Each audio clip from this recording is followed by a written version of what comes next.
Résidence de Lomve, le président Goïta passe la main au chef de l'État mauritanien.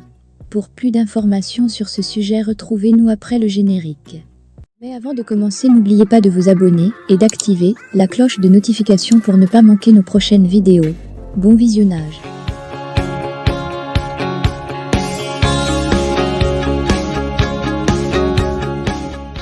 Bamako, 19 juillet, Hama. Le président sortant de la conférence des chefs d'État et de gouvernement de l'Organisation pour la mise en valeur du fleuve Sénégal, OMVS, le colonel Assimi Goïta, a remis, mardi, le témoin au nouveau président en exercice, le Mauritanien, Mohamed Ould Cheikh El Ghazouani, à l'occasion de la 19e session ordinaire de la conférence des chefs d'État et de gouvernement de l'organisation, tenue en mode virtuel. Parmi les défis à relever, auxquels le président entrant va certainement s'atteler, figurent en bonne place la navigation et la réalisation d'autres infrastructures communes. Au regard de l'urgence de concrétisation des grands projets suscités, en raison des besoins pressants de nos populations en services de transport fluvial, d'énergie et de sécurité alimentaire, le colonel Assimi Goïta a demandé au Haut-Commissariat de l'Organisation sous-régionale d'accélérer l'élaboration, en cours, d'une stratégie de mobilisation de financement et sa mise en œuvre diligente. En plus du colonel Assimi Goïta, les chefs d'État de la Mauritanie, Mohamed Ould Cheikh El Ghazouani, et de la Guinée, le colonel Mamadi Doumbouya, ont participé à cette rencontre virtuelle. Le président sénégalais, Macky Sall, s'est fait représenter par le Premier ministre Amadou Ba. Les membres du Conseil des ministres, dont la ministre de l'Énergie et de l'Eau, Madame Bintou Camara, ont également été associés à cette réunion qui intervient après celle de Bamako, tenue en décembre 2019. Projet navigation, le président de la transition a fait le bilan de l'état d'avancement des activités depuis sa présidence à la tête de l'organisation, avant de passer le flambeau au chef de l'État de la Mauritanie, Mohamed Ould Cheikh El Ghazouani. Tout d'abord, le colonel Assimi Goïta a déploré l'ampleur des contraintes qui ont marqué son mandat. L'organisation a fait face à de profondes crises, dont la plus importante, liée à la pandémie à Covid-19 survenue en début 2020, a secoué l'économie mondiale et bouleversé la mise en œuvre des projets de Lomve.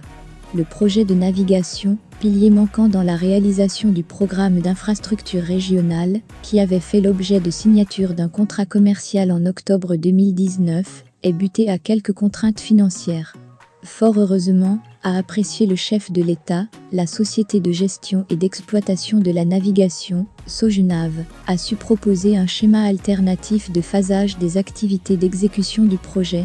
La première phase de ce projet est basée sur une stratégie de navigation rapide qui vise à rendre navigable le fleuve Sénégal entre Saint-Louis, Sénégal, et Ambidédi, Mali, à partir de juin 2024.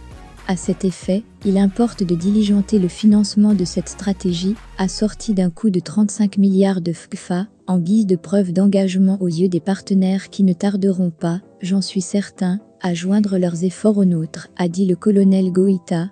Par ailleurs, la mise en service, en décembre 2022, du barrage hydroélectrique sur le site de Gouina, a rehaussé la puissance installée de Lomve à 400 MW, avec une capacité additionnelle de 140 MW d'énergie propre et bon marché. Du reste, la capacité de transport en sera fortement améliorée, avec les lignes du projet Manantali 2, qui feront de Lomve une véritable plaque tournante de l'énergie en Afrique de l'Ouest, en réelle traduction de la volonté exprimée par la Communauté économique des États de l'Afrique de l'Ouest, CEDIO, d'interconnecter les réseaux électriques de la source. Selon le colonel Assimi Goïta, cela concerne la ligne biterne 225 kV, KV, Keitamba-Kounda, financée par la Banque mondiale, et la mise en service en octobre 2022, permettant une interconnexion avec la Guinée, à travers le réseau de l'Organisation pour la mise en valeur du fleuve Gambie, OMVG. Il s'agit, également, de la ligne 225 kV Keyelimané-Tintane-Kifa-Ayoun, dont la recherche de financement est en bonne voie, qui rapprochera des réseaux maghrébins et européens. À la croisée des chemins, s'agissant de la portion guinéenne du bassin, toutes les études préalables à la construction du barrage de Koukoutamba sont réalisées.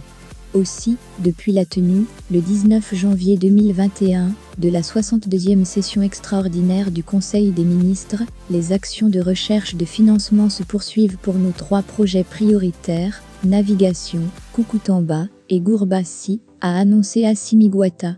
Le président de la transition au Mali a relevé que les diligences requises ont été faites auprès de nos partenaires de la Chine, au point que nous espérons mobiliser bientôt la plus grande partie, 85%, du financement du projet de Koukountamba.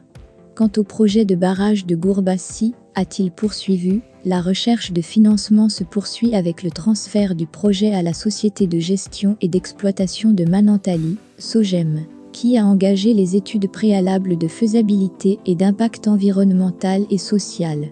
Vous conviendrez avec moi, au regard du tableau de mise en œuvre des projets structurants, que l'on reste à la croisée des chemins, a estimé le chef de l'État malien.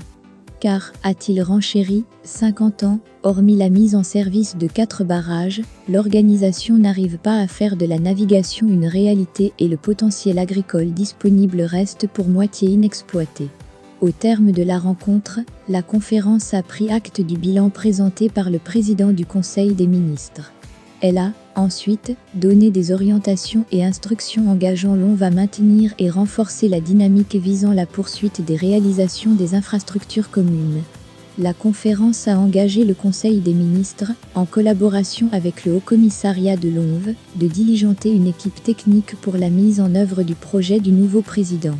Le nouveau président de la conférence des chefs d'État et de gouvernement de l'ONV, tout en mesurant l'ampleur de la responsabilité qui lui a été confiée, entend s'impliquer davantage pour la navigabilité du fleuve Sénégal et le développement des activités visant à renforcer la sécurité.